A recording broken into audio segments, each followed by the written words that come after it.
Rodrigo Maximiliano Jerez es licenciado en fonoaudiología, fonoaudiólogo especializado en el área de la voz, músico profesional y docente universitario. Tiene un máster en terapia vocal, es CEO y director científico en actualizaciones fonoaudiológicas y es el creador de la app Clinical Voice Box. Desde hace mucho tiempo viene introduciendo miradas novedosas y aportes bibliográficos muy valiosos acerca del trabajo vocal. Hoy tengo la suerte de conversar con él y valoro mucho el coraje de personas que se atreven a ir más allá de lo académicamente establecido y acercan nuevos saberes que a veces viejas tradiciones no nos dejan ver. Comienza entonces Voz, Canto, Expresión, Podcast, un espacio destinado a la investigación, difusión, promoción y aprendizaje de la voz, el canto y la expresión. Si la voz es tu pasión, este podcast es para vos. Voz, canto, expresión. Hola Rodrigo, un gusto. ¿Cómo estás, Magalí? Muy bien. El gusto es mío. Qué bueno, feliz de tenerte en el podcast. Considero que sos un gran divulgador y has hecho enormes aportes al estudio, a la investigación de la voz y acercás mucho material, así que bueno, un placer hablar con vos para que puedas compartir todo esto que has aprendido durante todos estos años. Muchísimas gracias por la invitación y para mí es un placer estar en este espacio. Bueno, me gustaría que empecemos hablando acerca de qué es o de qué se tratan estos espacios, actualizaciones fonoaudiológicas y vocología aplicada. Ambos son dos proyectos profesionales que encaré en algún momento. Actualizaciones fonoaudiológicas es un espacio de formación y de capacitación específica para fonoaudiólogos en todas sus áreas. Sí, a lo largo de la plantilla de formaciones se aborda audiología o audición, deglución, lenguaje y voz. Eso es actualizaciones fonoaudiológicas. Hemos tenido el enorme gusto, el enorme placer de organizar lo que se llama el Congreso Internacional de Fonoaudiología del Noroeste Argentino, porque si bien estoy en Buenos Aires viviendo actualmente, bueno, mi corazoncito está en mi provincia y en toda la región del norte, entonces bueno, quisimos ya desde hace algunos años llevar esta propuesta, pero para los profesionales, para los colegas del norte argentino. Eso es un poco actualizaciones fonoaudiológicas. Y por otro lado, vocología aplicada es un proyecto ya más de corte profesional y personal, en donde se brinda información, bueno, capacitación y demás cuestiones en relación específica a la voz, que es mi área de especialidad. ¿Sí? Si bien yo soy fono, bueno, no me dedico ni a lenguaje, ni a audición, ni a deglución, me dedico exclusivamente al área de la voz y desde hace un tiempo para acá, y en realidad creo que mis inicios lo marcaron de esa forma, trabajé y trabajo con profesionales de la voz, ¿sí? Así que esos son los dos grandes espacios que tenemos al alcance para formarnos y eventualmente sacar algún tipo de información desde la divulgación científica. Es interesante que traigas esta distinción porque cuesta mucho que tal vez el público en general entienda, habría que ver, ¿no? Habría que revisar esta información, que cuando necesita los servicios de un fonoaudiólogo o una fonoaudióloga para trabajar su voz, existe esta especialización, ¿no? Porque uno dice, bueno, llamo a la obra social, pido fonoaudióloga y voy, ¿no? ¿De qué se trata este expertise, esta especialización? Fíjate que es sumamente interesante y hay muchos ámbitos en donde no está esa, no sé si decir conciencia, ¿no? Pero bueno, esa forma de mirar el trabajo con la voz. Yo me dedico, te decía, al área de la voz específicamente y a través de esa área nosotros podemos trabajar tanto con voces profesionales, siempre se lo digo a mis alumnas, ¿no? Es como la excepción de las cuatro áreas, de las cuatro grandes áreas de la fonoaudiología, porque por lo general uno el lenguaje, la audición y la deglución lo trabaja desde el déficit, ¿no? Desde la alteración, desde la patología. Bien. Aquí en el área de la voz nosotros tenemos la posibilidad de trabajar con sujetos sanos. que quieren potenciar su voz, que quieren tener un uso diferente, que quieren generar resistencia, lo que fuere, pero desde la normalidad. Entonces a partir de ahí nosotros trabajamos eso, o eventualmente ya tradicionalmente desde lo que podría ser la alteración o la patología, en donde se aborda toda la cuestión de rehabilitación. Entonces, si algún profesional desea empezar a usar su voz de forma profesional, porque todos hemos sido hechos para poder comunicarnos y comunicarnos uno a uno en espacios relativamente pequeños y con con esta dinámica de pausas. Bueno, cuando uno tiene que enfrentarse a un programa de radio, a un programa de televisión, a una obra de teatro o a un concierto, y esa dinámica se modifica, ¿no? Ya no es uno hablando con otro o intercambiando y aprovechando esas pausas, ya no es uno hablando o comunicándose en un ambiente relativamente pequeño, y hay toda una cuestión de exigencia psicológica, psicoemocional, si se quiere, que también termina afectando, ¿no? Entonces, específicamente para esos tipos de uso, estamos nosotros para hacer todo lo que es entrenamiento vocal. Perfecto, perfecto. Em, y vos sos músico, estudiaste música, tenés formación. ¿Cómo surge la fonoaudiología? ¿Vino antes, vino después? La fonoaudiología vino después, Mm. la música estuvo antes, estudio música desde los 9 años, que empecé el conservatorio, y después, bueno, mantuve mi formación musical tanto de forma formal como informal. Y en un momento me tocó decidir, ya habiendo salido del secundario, ¿no? ¿Qué es lo que iba a hacer? Bueno, yo decido finalmente continuar con la música, y en algún punto mi madre, mi mamá me dice, vas a tener que hacer algo más, hijo. ¿De qué vas a vivir? La música está bien. Claro, exactamente, vas a tener que hacer algo más. Y bueno, y ese algo más se transformó en la fonoaudiología, ¿no? Surgió en algún momento, ¿no? Musicoterapia, yo creo que únicamente porque tenía la palabra música. Eh, Apareció por ahí musicoterapia y otras opciones más, pero bueno, cuando me pude interiorizar un poco mejor acerca de la fonoaudiología y el trabajo con la voz, me gustó porque aparte yo venía trabajando, entre muchas comillas, ¿no? Trabajando con cantantes desde lo musical, ¿no? Armonizaciones, coros, Ah, todos esos detalles.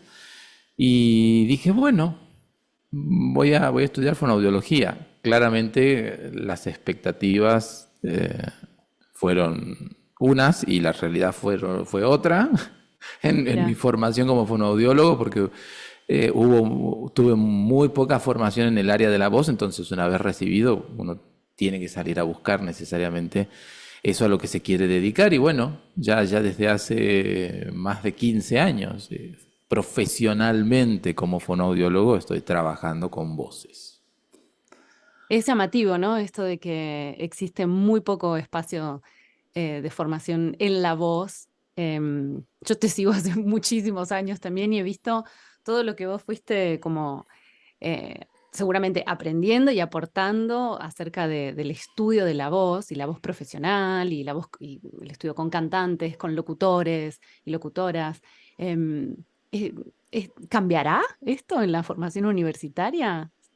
¿O por qué crees que no se le da un espacio de formación importante? Imagino un poco que es por la demanda en general, ¿no? Cuando Mm, uno se recibe y dice, bueno, a ver, quiero trabajar, simplemente por el hecho de empezar, uno ya sabe que lo primero que va a recibir son alteraciones del lenguaje. Por defecto uno sabe que lo que más hay, podríamos decir, o al menos de acuerdo a la experiencia de muchos de mis colegas, es eso. Entonces es un área a la que siempre se le da un poquito más de atención.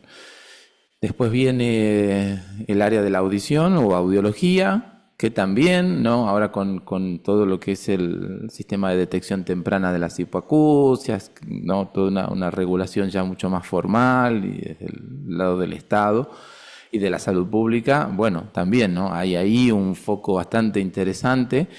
Y después, un poquito más relegado, está, ¿no? El área de la deglución y el área de la voz. son dos áreas que al menos durante mi formación han estado un poco flacas, pero como te digo, imagino que es por eso, ¿no? Porque cuando uno sale y hace da ese primer impulso para abrir un consultorio o para empezar a trabajar, uno sabe que tiene que enfrentarse en primera instancia con cuestiones del lenguaje. Y después sí uno va haciendo su camino.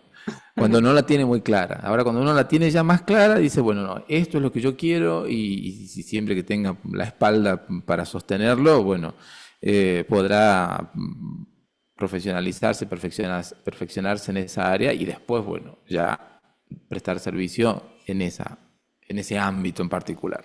Sí. Y nombraste a la musicoterapia. Bueno, yo soy musicoterapeuta, así que tengo el corazón ahí.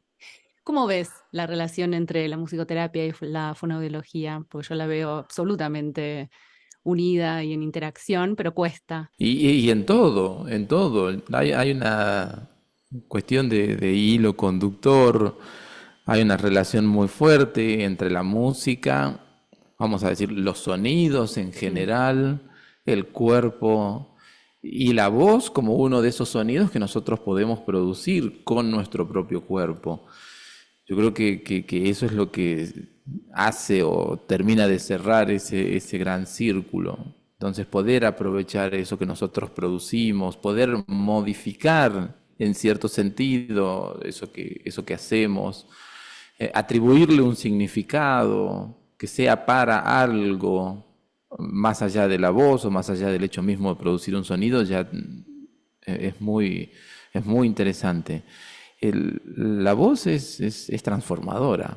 La mm, voz es un aspecto que cuando uno empieza a profundizar se da cuenta de que todo pasa por la voz. ¿M?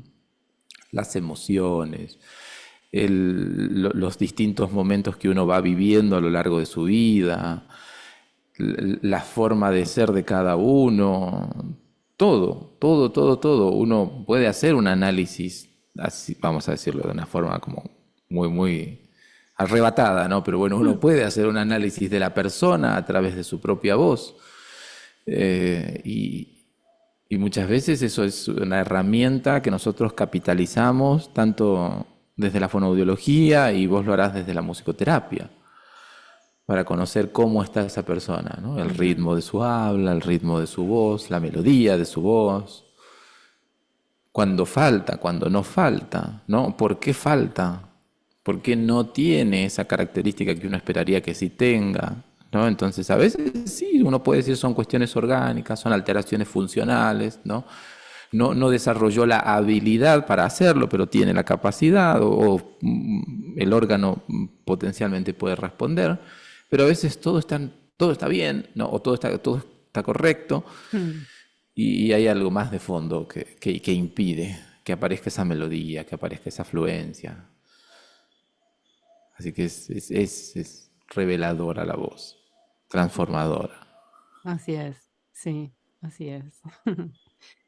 Y pensaba mientras te escuchaba, seguramente, bueno, en tu formación y en el consultorio recibirás todo tipo, ¿no? Ahora de gente que quiere cantar o gente que canta. Y corregime si me equivoco, pero me parece que es un área que está como un poquito invadida de mitos y de muchas también creencias, ¿no? Como muy absolutas. Eh, entonces me parece que, bueno, vos a través de tu perfil explicás muchos de estos mitos, aportás luz a muchas de estas creencias. ¿Cuáles te parece que son las más, las que prevalecen, o las creencias, ¿no? Como que más prevalecen en torno a lo que hay que hacer con la voz? Hay mucho mito sobre los cuidados, ¿no? Más que nada, sobre las formas de hacer determinadas cosas y eso muchas veces perjudica o, está, o incluso se podría decir desmerece a algunos segmentos, ¿no? Porque como una de las cosas que podemos decir, por ejemplo, es que el canto clásico, ¿no? Se cree como aquella obra más acabada, ¿no? Para la que se tiene que tener un cuidado demasiado grande. No puede tomar frío, no puede hablar, no puede o no debería hablar para gastar su voz, tiene que hacer calentamiento, tiene que, bueno, etcétera, etcétera, etcétera, ¿no? Y el canto popular no, es como que es más, A la por cancha. decirlo así, sí, descuidado, está todo bien, ¿no? Calentemos la voz con un poco de alcohol, Mm, calentemos, no hace falta calentar la voz, canto así desde toda la vida, entonces no necesito tal cosa. Bueno, ¿no? Los mitos son muchos y como te decía, son más en relación al cuidado de la voz. Y uno se da cuenta sobre todo de esos mitos cuando sobreviene alguna alteración, ¿no? Porque obliga a consultar, obliga a que ese profesional que antes creía una cosa, ahora tenga que creer otra o que aceptar otra a partir de una situación que se fue desarrollando, ¿no? Esto que yo te mencionaba recién, por ejemplo, de los cantantes populares, uno dice, al trabajar con cantantes populares y que viene que dice, ay, yo no sabía que tenía que tomar agua. mm, claro. Bueno, tienes que tomar agua. Ujú. Ah, yo no sabía que no podía comer cuantiosamente, ¿no? Yo comía y me iba a trabajar con mi voz. Bueno, no hay toda una relación entre sistemas que afectan la voz. Como mencionábamos hace un ratito en relación a la musicoterapia, y bueno, y ahí incluíamos a la figura del cuerpo. En relación a la voz, uno no tiene que perder de vista que el cuerpo es el marco de esa voz. La voz sucede gracias al cuerpo Claro. y las funciones que tenga que cumplir ese cuerpo van a tener una relación directa con el sonido que se quiera producir. Entonces, la alimentación, el descanso, la hidratación, todos factores que muchas veces pasan desapercibidos, actividad física, higiene mental, o si se quiere, control de las emociones, el manejo del estrés, todo eso tiene una incidencia directa sobre la voz y representan, por un lado, mitos y por otro lado, cuidados que uno debe tener en cuenta al momento de usar su voz. Es muy interesante estas cuestiones porque muchas veces uno hace, aunque no lo crea, ¿no? Uno hace la diferencia simplemente con esas indicaciones. Claro. Entonces, Sí, después de sí. la primera semana, después de haber empezado el tratamiento, el paciente dice, empecé a tomar más agua. Me empecé a dar cuenta que usaba mi voz de tal manera o empecé a cuidar los momentos de las comidas y la voz está diferente. Bueno, mira, era algo tan sencillo como eso. Después darle ciertas herramientas para poder usar, que también el entrenamiento entra dentro de eso. No, yo canto así desde siempre, yo no necesito entrenar. No, está bien. Hay En mucho algún miedo, ¿no? momento Que el entrenamiento modifique la voz, ¿no? Que les hay mucho cambie. miedo, hay mucho miedo sobre eso. Voy a cantar ópera Y si vocalizo. Como, claro, voy a sonar así clásico. No, no vas a sonar como nada. mm, Lo que vas a ganar es una forma de realizar la misma actividad, pero mucho más sana, con mucho más rendimiento, con mucho menos desgaste. Vas a tener la voz más disponible por más tiempo. No hay que preocuparse por eso. También, incluido ahí dentro de esos mitos, ¿no? El hecho de entrenar no necesariamente modifica la voz. Al claro. contrario, un buen entrenamiento Mm, hace que la verdadera voz aparezca, porque muchas veces, ¿no? También hay voces que tienden a la imitación, voces que tienden a la copia, y no son las voces propias de esas personas. Y un bien. poco también el desafío es encontrar esa identidad a través del entrenamiento. Sí. Porque muchas veces la voz que tiene que surgir es aquella que va a tener el mejor rendimiento, y esa voz falsa no, le quita rendimiento a todo el sistema. Sí, claramente. ¿Y qué es la vocología? La vocología es una ciencia, vamos a Mm, decirlo así con mayúscula, Ujú. que se dedica al estudio de la voz, que tiene a la voz como objeto de estudio. Y la vocología es una ciencia que integra muchas disciplinas. No solamente la fonoaudiología, sino la física acústica, la música, ¿no? Como ciencia, como objeto de estudio en sí mismo también, que más, bueno, la pedagogía vocal, todo esto que se habla muchas veces en relación a la enseñanza misma del canto. Viene un poco tal vez a ayudar a poner luz o a aclarar estos modelos, ¿no? Estas maneras de enseñar tan, por así decirlo, desde el coso del cosito, digo yo. ¿No? Como que hay mucho, ¿no? De esto, ¿no? Como que enseño como me enseñaron.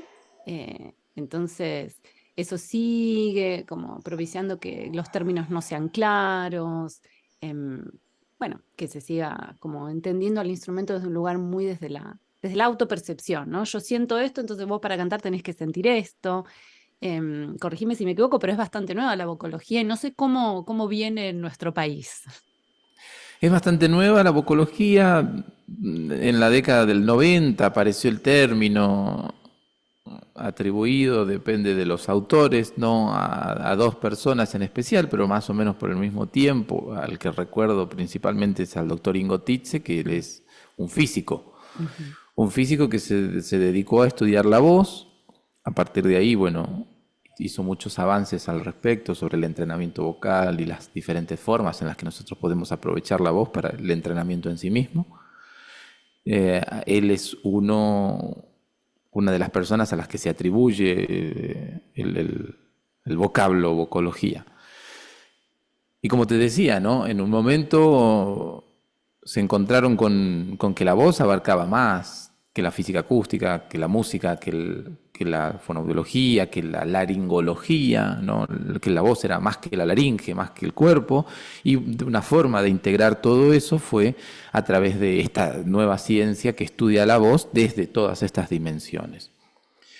Así surge. Y en Argentina nosotros tenemos grandes referentes que han pasado por este espacio, que son los primeros, quizás ya en tratar a la disciplina con ese nombre, Claro. ¿no? De todas maneras, colegas dedicados al área de la voz los hay ya desde la década del 50, desde el 60, ¿no?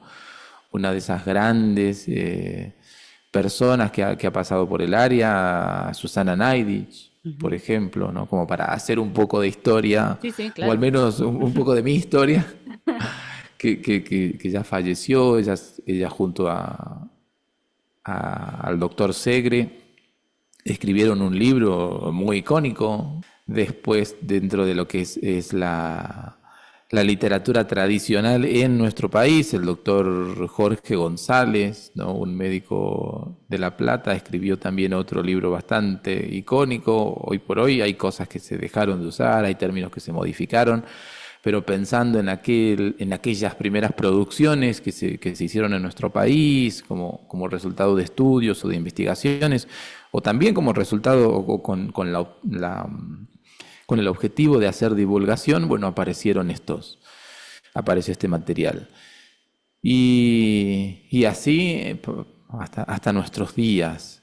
De todas maneras, el área de la voz todavía sigue siendo como una porción pequeñita dentro de la fonoaudiología, porque bueno, nos ganan los colegas que trabajan con lenguaje, con audición, en Pero hay número al mucha menos. demanda, hay demanda, porque No, cuando demanda uno, sí. cuando uno manda a un alumno a decir, bueno, busca un especialista, no tiene turno, me dijo para el año que viene. Como, eh, entonces, Sí, sí, sí.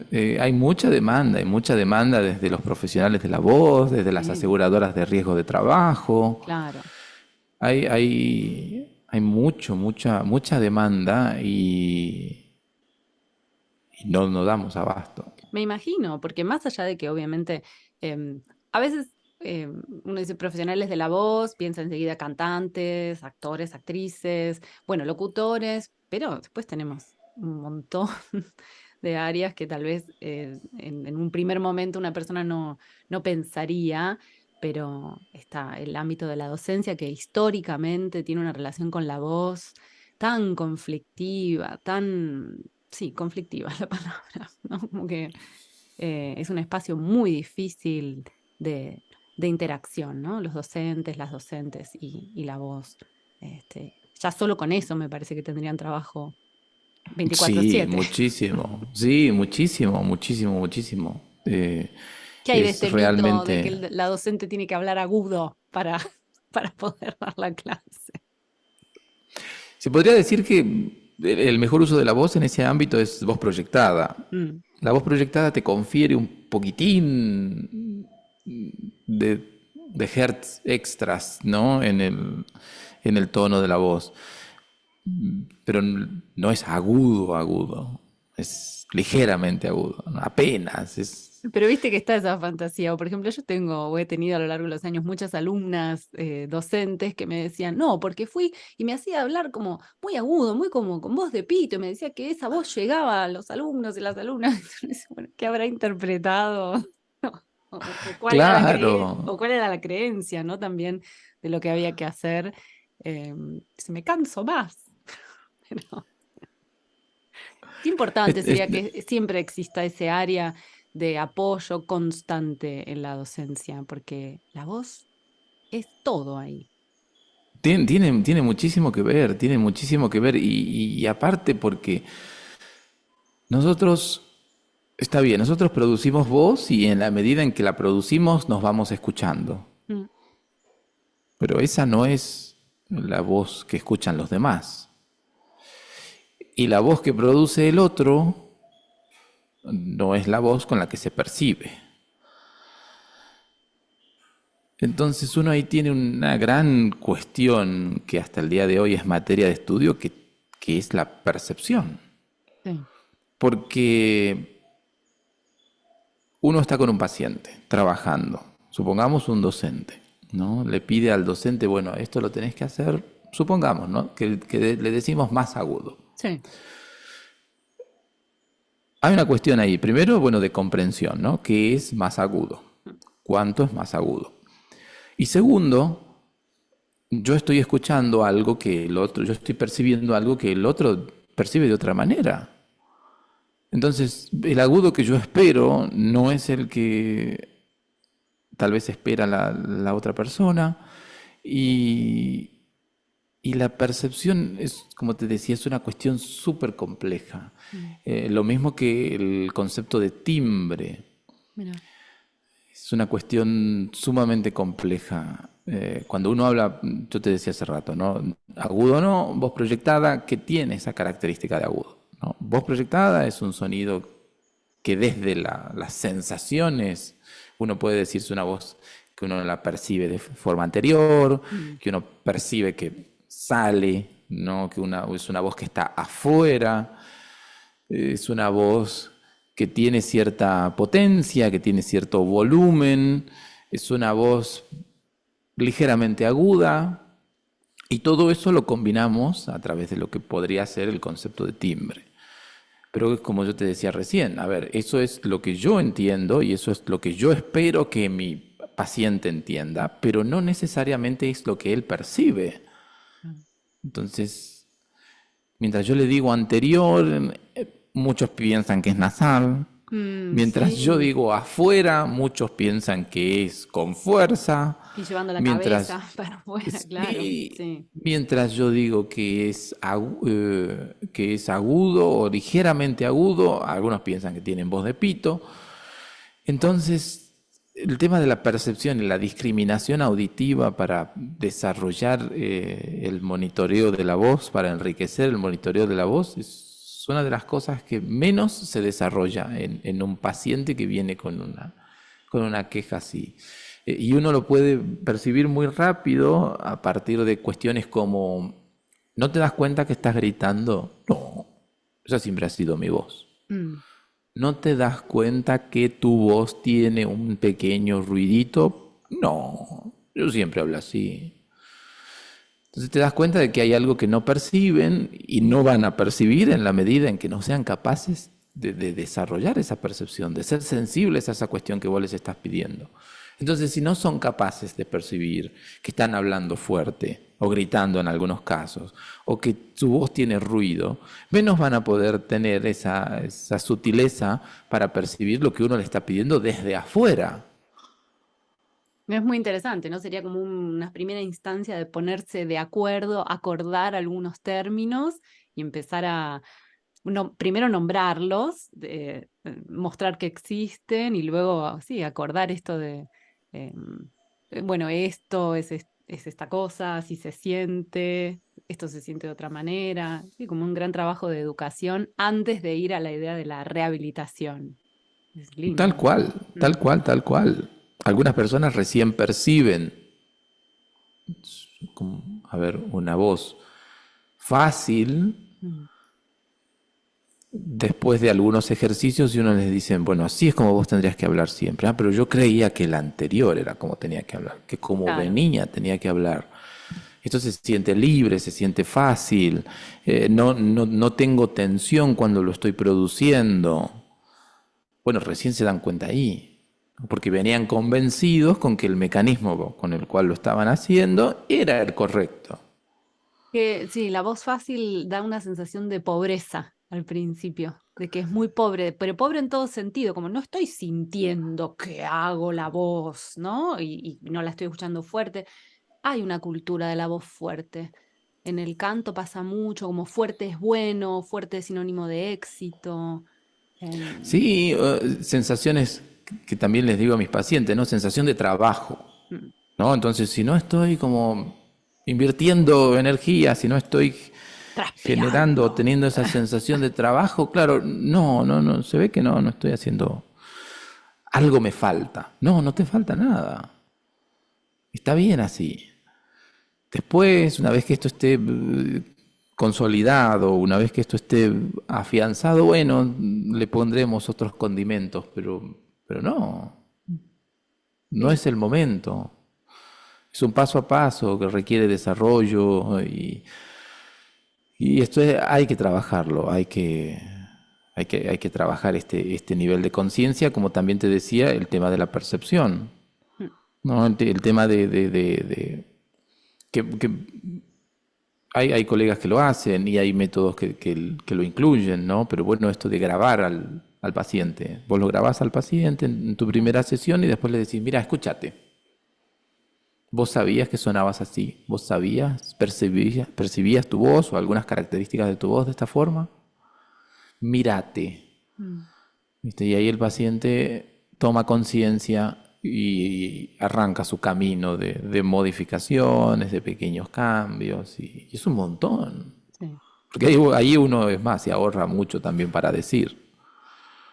Totalmente, y no recae solamente en el ejercicio, ¿no? En llevarse un Claramente, cuadernito con ejercicios, sí. Que es otra cosa también claramente. muy temida, ¿no? Como me va a llenar de ejercicios y después no voy a tener tiempo, entonces ¿para qué? Pero esto que decís es un trabajo ahí uno a uno en el momento, y es para toda la vida, ¿no? O sea, se lleva puesto.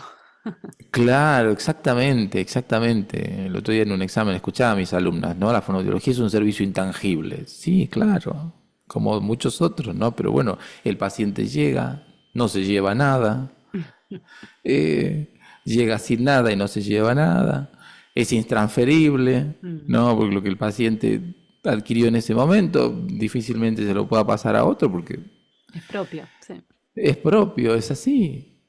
Entonces todas esas características son muy ricas al momento de trabajar con... Qué lindo esto que decís, es propio, ¿no? Porque también pasa mucho esto de una fue al fonoaudiólogo o a la fonoaudióloga y te dice, "Bueno, a mí me dijeron que hay que hacer esto, esto y esto, ¿no?" Entonces, claro, hay una confusión enorme. Eh, pero bueno, hay mucho trabajo de concientizar y de acercar. Bueno, existe a través del Día Mundial de la Voz, está, yo creo que cada vez más están logrando difundir y dar espacios para, sí, para acercar educación vocal. Sí, sí, sí, y comparado con colegas de otros países, por ejemplo, o con las actividades en otros países, nuestro país, Argentina, incluso a través de la Sociedad Argentina de la Voz, tiene una buena llegada, tiene una difusión muy interesante alrededor del Día Mundial de la Voz. Y eso hace que se pueda prevenir de mejor manera, que toda la difusión sea mucho más efectiva. Pero, por ejemplo, en otros países yo te comentaba que no, Claro. no hay actividades por el Día Mundial de la Voz, no hay una difusión por el Día Mundial de la Voz. Entonces, la gente, bueno, sigue quedándose con eso. La gente sigue quedándose con los mitos de los que hablábamos hace rato, o Ujú. con esto de que va uno y le pasa la info a todos, o también con otras cuestiones que hacen a la individualidad. A ver, ¿por qué yo tengo que hacer esto y aquel que no hace nada canta Mm, mejor, dura más, tiene mejor voz? sí, No son todos iguales. No son todos los cuerpos iguales, todas las laringes iguales. Entonces, eso también confunde a la larga. sí, sí, existe la comparación, tal cual. Sí, este fuma y este hace todo mal y tiene la Exactamente, ella es voz. todo mal y tiene voz. Mm, Yo me enfrío un poquito y ya estoy difónica. Bueno, es tu es así. cuerpo y tendrás que... Sí, es así, es así. No, no queda otra. No hay más vuelta que darle a esa cuestión. Pero bueno, hay que prestar atención también a esos detalles. Tal cual. ¿Y qué te gusta cantar? ¿Qué me gusta cantar? Me gusta cantar todo lo que escucho. Mira. Y me gusta cantar, podría decir, de todo, incluso aquello que no entienda. Ujú. Me convoca mucho la armonía y la melodía, no la letra. Y es liberador, ¿no? Primero paso por la música y después llego a la voz, por lo menos en ese sentido, eso es lo que me pasa. Eh, Mira qué pregunta interesante. Ahora, Te dejé ahí. me dejaste ahí, sí, como, sí, que me gusta cantar. No, es eso. Sí, me gusta cantar todo lo que escucho. Y trato de escuchar todo lo que puedo.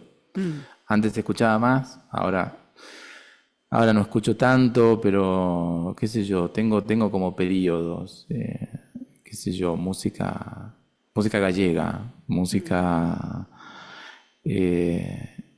tengo un fetiche con la música armenia, ¿no? Ah, Entonces estoy con música armenia.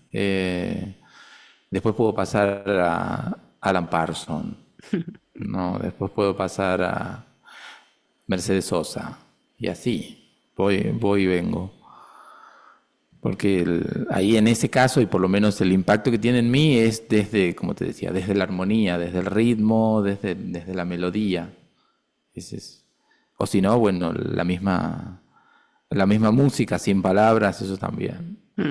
Un concierto para piano, las sinfonías de Brahms, la sinfonía número 3 de Brahms, el tercer movimiento, es una cosa que es un puñal clavado en la espalda y realmente es movilizador, ¿no? Entonces, la música se siente y se siente y Mm. cuando pasa más a través de la voz es increíble. Qué lindo. Mira, ahora voy a estar pensando en esa pregunta todo el día. Ahí te dejo, reflexiones de tarde. Realmente. Ujú. Y esto es una curiosidad mía, pero porque yo tengo una admiración profunda, siendo del norte, de Jujuy, ¿verdad? Sí, de Jujuy. ¿Te, te interesa, te da curiosidad el trabajo de esta producción de las personas que cantan bagualas en espacios abiertos con estas voces tan increíbles que tienen esta proyección tan grande? ¿Te generó alguna vez una curiosidad de conocerlo, de investigarlo? Porque eso es transmisión oral eh, y, y lo siguen haciendo. Sí, bueno, se abren muchas respuestas al respecto. Mm, Sí, me genera curiosidad hasta el día de hoy. Mi abuela es del norte, mi ujú. abuela materna es del norte, es de una localidad, un departamento que es Guacalera. Sí, conozco Guacalera. En Guacalera, Precioso. ella cuando yo llegué a este mundo, mi bisabuela vivía justo al frente del trópico de Capricornio. Precioso. Eh, entonces, mi abuela trae eso, Claro. De hecho, mi abuela tiene su caja y cuando eventualmente se junta con los hermanos o en el carnaval, ¿viste? Saca su caja y coplea, ¿no? Ya. Entonces sí, hay una curiosidad muy grande ahí desde el punto de vista, vamos a ponerlo así entre comillas, científico, ¿no? Saber qué pasa, qué está pasando, cómo es que logran eso que hacen. Sí.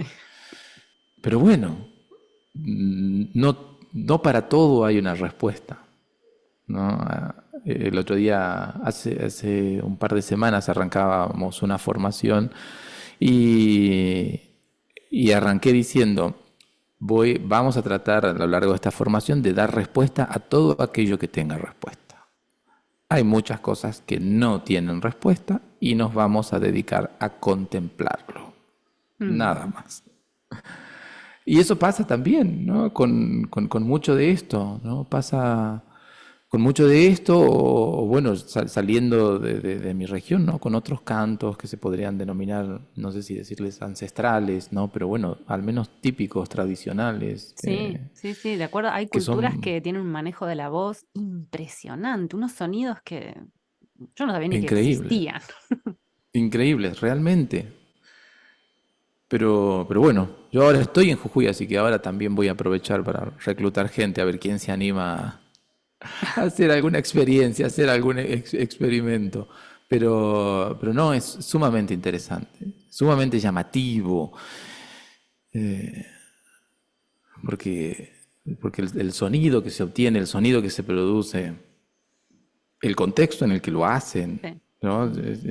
Bueno, es un combo de cuestiones que uno dice, realmente merece la pena por ahí asomarse, ¿no? Aunque más no sea a todo eso que está sucediendo, de como curiosidad. para contarlo. Después, sí, sí, no es más que eso, es Sí. curiosidad, ¿no? Uno no va a conseguir ponerlo en un frasco, No, ¿no? Y no. mirarlo así a través de un microscopio, pero al menos sí contar algo más, ¿no? Mm. Tratar de explicar algo más al respecto. Eh, y ver de qué forma eso se puede seguir difundiendo, de qué forma eso se puede seguir conservando, ¿no? Sí, ¿Cuál es la mejor forma de hacerlo hoy? No, creo que eso hay mucho de eso que muy se puede interesante. hacer. Después lo otro es, nada, te vas, te internás en el norte Escuchar. y lo escuchás y bueno, tratás de absorber todo lo que se pueda.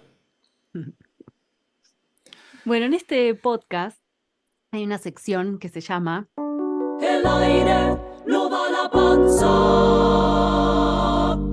Me encanta la sección. El apoyo podríamos mencionarlo, o podríamos decir que es una técnica, ¿no? Es una forma de hacer algo, Ajá. es un camino. Pero en esa forma, en ese camino hay que distinguir algunas cuestiones. Y una de las cuestiones la mencionaste vos al principio. Una cosa es lo que yo sienta y otra cosa es lo que pasa. El Mm. apoyo lo sentimos, sí, se siente. Pero ¿qué pasa cuando vos sentís lo que sentís? Es una gran incógnita porque va de persona a persona. Desde lo teórico, yo te podría decir, bueno, uno sabe tradicionalmente que cuando inspiramos se contrae el diafragma, cuando expiramos el diafragma se relaja, eso es una respiración pasiva y eventualmente cuando tenemos una respiración activa, en la medida en que se relaja el diafragma, se van contrayendo otros músculos que podrían ser pared abdominal, entre otros, ¿no? Pared abdominal principalmente.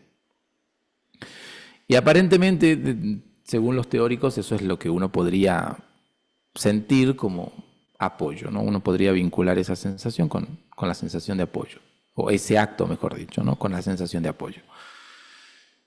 Pero no nos podemos olvidar que esa musculatura de la que nosotros hablábamos, el diafragma, la musculatura abdominal, intercostales, entre otros, no solamente tienen como función la función respiratoria, sino que tienen como función la función postural, Claro. tienen mucha injerencia en lo que es la digestión, tienen mucha injerencia en lo que es el sistema de soporte a nivel de fuerza, Entonces, ahí empezamos a complicarnos. ¿Por qué? Porque uno, hasta el principio uno decía, bueno, se contrae para aquí, se relaja para allá. Y cuando queremos hacer una respiración activa, si se contrae la parrilla, la pared abdominal, ahí tenemos sensación de apoyo. Para. Ujú. Pero tiene otras funciones. Y por lo general vos no es que estás planchado en la cama, respirando y cantando. Claro. Vos estás parado o eventualmente estás en movimiento. Contracción de la pared abdominal no es lo mismo que hacer fuerza. Entonces, ¿haces o no haces fuerza? Bien. Con lo cual se transforma en una cuestión, en una ensalada, Sí. en una telaraña, de la que muchas veces es difícil salir.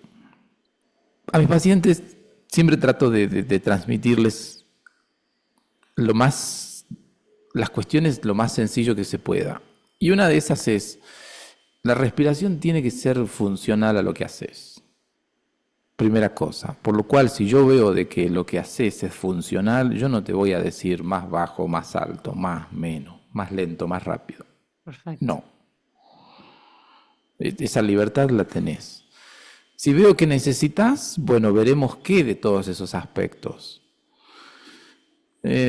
Muchas veces simplemente la musculatura está deprimida o no está activada y simplemente con el hecho de activarla ya se gana mucho. Entonces ahí también hay una distinción interesante, muy relacionada a la fisiología del ejercicio, acerca de lo que podría ser entrenamiento de la respiración y entrenamiento de la musculatura vinculada a la respiración, que no es lo mismo. No, claro. Uno puede hacer un ejercicio no tradicional, estos de soplo, ¿no? Entonces toma aire y le pide al alumno, al paciente, que haga una S y la sostenga por X cantidad de tiempo, o simplemente que cuente, ¿no? Eso es un ejercicio de respiración. Uno intenta poner un foco en el aire que sale, en la duración, en la forma en la que lo hace, pero ahí no hay un trabajo muscular específico. Claro. Ahora si uno, por ejemplo, le dice, haz lo mismo mientras te agachás y te incorporás, te agachás y te incorporás, o te moves lado a lado, ¿sí? Movilizando todo lo que es el tronco, ahí nosotros tenemos un ejercicio para la musculatura respiratoria. Porque estamos combinando dos funciones, la respiratoria y la postural. Estamos pidiéndole a esa musculatura que haga un poquito más de trabajo en función de esas dos cosas que tiene que hacer, no solamente una. Me gusta pensarlo más desde ese lugar y aclararlo siempre, ¿no? Entonces esto no es ejercicio de respiración, es un ejercicio para la musculatura que interviene en la respiración. Y esa musculatura tiene que estar activa, porque por lo general no lo está. Bien. Está activa cuando hacemos ejercicio físico, por ejemplo, con regularidad. Está activa cuando tenemos una actividad sostenida con regularidad. Hay estudios al respecto sobre qué es lo que pasa cuando uno hace actividad física y después empieza a cantar. La voz está más libre, la voz está más fácil. ¿Y por qué? Porque hubo una activación de la musculatura respiratoria. Hubo un cambio en la dinámica de esa musculatura. Y eso automáticamente le dio un carácter diferente a la voz. No es que hay más aire, no. Muscularmente es otro el trabajo que estás realizando. Entonces antes sentías que tenías que levantar 20 y con la musculatura activa sentías que tenías que levantar 5. Claro. Sí, es muy Y eso que tenías que interesante. levantar era la voz. Sí. Sí, yo a veces percibo que hay como una esperanza de entender al apoyo como un aspecto solucionador de la voz y que aporte ya todo, ¿no? O sea, como que cuando está este pedido de quiero entender el apoyo, es porque está toda la fe depositada en que entendiendo ese concepto, la voz va a mejorar y cambiar y finalmente uno va a llegar a los agudos, ponele, ¿viste? Esa es ahí está como el pedido, ¿no? La esperanza de la explicación es, por favor, decime qué es, así lo entiendo y canto de una vez. Y no pasa por ahí, para nada. No pasa. Claramente no pasa por ahí. A ver, hasta el día de hoy, ¿no? Hay estudios, hay debates al respecto, Sí, pero bueno, la función es la que es, independientemente de la sensación que vos tengas. Y ahí sí, haciendo un poco de historia, uno puede decir, bueno, a ver, ¿y de dónde viene este concepto? Y este concepto viene generalmente de la escuela clásica. Claro. Si vos, poniendo este ejemplo, ¿no? Si vos vas a preguntarle aquí a las copleras sobre el apoyo, si vos te vas a- y preguntás, qué sé yo, en un templo tibetano sobre el apoyo, Sí, sí, sí, sí. no es nada, ¿no? Entonces, esta sensación de trabajo y este concepto de sostén o de apoyo, valga la redundancia, tiene una justificación a la larga o a la corta también en aquello que se quiere cantar. Bien, sí. Entonces, cuando uno tiene que sostener, sí, un sonido por mucho tiempo, cuando uno tiene que llenar un espacio y no tiene amplificación, bueno, cuando uno reúne ciertas condiciones, ahí está bien, ahí se puede trabajar la cuestión del apoyo. Pero es loco, ¿no? Y bueno, uno sabe que corre ciertos riesgos en redes sociales, pero, ¿viste cuánto apoyo podés necesitar para el canto popular si tenés amplificación? Totalmente. Eso ¿Cuánto es otro apoyo podés episodio. necesitar? Sí, ¿cuánto apoyo podés necesitar si las frases que cantás se acomodan perfectamente a tu soplo y a Sí, lo que tenés que decir? sí, sí, sí. Eh, Raro, ¿no? Bueno, es realmente apoyo lo que tenés que sentir cuando haces teatro musical y tenés que bailar. Mm. Me dice que deje las Son, costillas afuera, pero después tengo que hacer una claro, pirueta y no sé, tengo que meter todo para adentro. tengo que Sí. saltar, no se me puede ver la panza. Igual es muy interesante esto que traes, ¿no? Porque yo creo lo de las redes, digo, y en realidad lo de hay que tener mucho coraje para plantarse y decir, bueno, esto no pasa, esto no es, basta con esto, porque todavía sigue habiendo mucha fantasía al respecto y muchos alumnos y alumnas temen cuando un docente o un profesional no es tradicional. ¿Viste? Como decir, no me habla del apoyo, entonces yo voy a estar mal, no voy a quedar en la audición, voy a cantar peor que fulana que sí apoya, ¿no? Como que sí sabe de ese término, que sí pone la voz no sé dónde. Y bueno, y la verdad yo celebro que existan espacios como el tuyo, que muy respetuosamente y muy prolijamente aportan información y sí, se animan, por así decirlo, a, a decir cosas y traer información de otra manera, que amablemente uno dice, bueno, mira, esto ya no es tan así, podemos pensarlo de esta otra manera, sin temor a esta condena, ¿no? Decir, no, no enseña el apoyo. Claro, sí, sí, a ver, el apoyo existe y existirá, pero la cuestión es saber cuándo, saber qué, saber a quién, para quién. Sí, Eh, Tener un criterio, ¿no? No porque exista uno se lo tiene que enseñar a todos los alumnos o a todos los pacientes. Me pasaba con una paciente el otro día que me dice, bueno, la verdad es que yo no estoy muy convencida con mi profesora de canto. Dice, ¿vos tenés a alguien para recomendarme? Sí, le digo, tengo a alguien a quien te podría recomendar. Sí, dice, pero dice, yo lo que sí te voy a pedir, dice, es que sea una persona que dice que entienda del apoyo. ujú, Porque a mí me costó un montón, dice, lograr el apoyo que con mi profesora, dice, entonces ahora yo no quiero, dice, tirar todo ese trabajo. claro, Pues, sí, sí. Y quédate y es con la una, profe, ¿para qué te vas a cambiar? claro, y es una persona que a pesar de todo su apoyo, ¿no? Tiene una voz relativamente pequeña, que quiere cantar Tini, y uno dice, bueno, a ver, abrámonos un poquito y veamos. Hmm, sí, sí. La profe que yo te recomiendo es muy buena. Ella tendrá el criterio para saber si ese concepto queda o no queda, o de qué forma lo puede adaptar a lo que vos querés hacer. Tal cual. Pero bueno, no te cierres en ese aspecto. No, es complicado. Hace muy poco, bueno, relativamente poco, ¿no? Salía un video para justificar esto de hacer fuerza con la panza, ¿no? El de Pink, el famoso video ese donde se le para Sí, la ay, coach. sí, que se le pone en la panza, sí, sí, sí, que vuela por el aire después, claro. Eso es buenísimo porque un video de Pavarotti, un video de Montserrat Caballé y ese video hablando de la importancia de la panza, chau, son 10 años a la basura de aportar. Como, son tremendos, uno se queda mirando eso, o bueno, o un profesional, un cantante, una actriz, un actor en un programa de tele muy famoso explicando un ejercicio llevando el aire a la panza. Yo me encierro un rato a escuchar el Claro, silencio, porque digo, bueno, listo, todo perdido, todo mi año de trabajo perdido por estos 10 minutos de programa de televisión. sí, sí, sí, o a ver, o escuelas que basan su actividad en soplar un globo, Sí, también, sí. ¿no? Entonces vos decís, a ver, está todo bien, pero ¿con qué criterio lo haces? ¿Cuántas Montserrat Caballé hubo? ¿Cuántos Pavarottis hubo? Sí, sí, sí.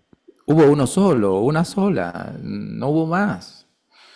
Y entonces lo que fue para ella está todo bien, pero, ¿viste? No, masificarlo así, divulgarlo de esa forma, es un riesgo muy grande. Es una forma de divulgar muy parcial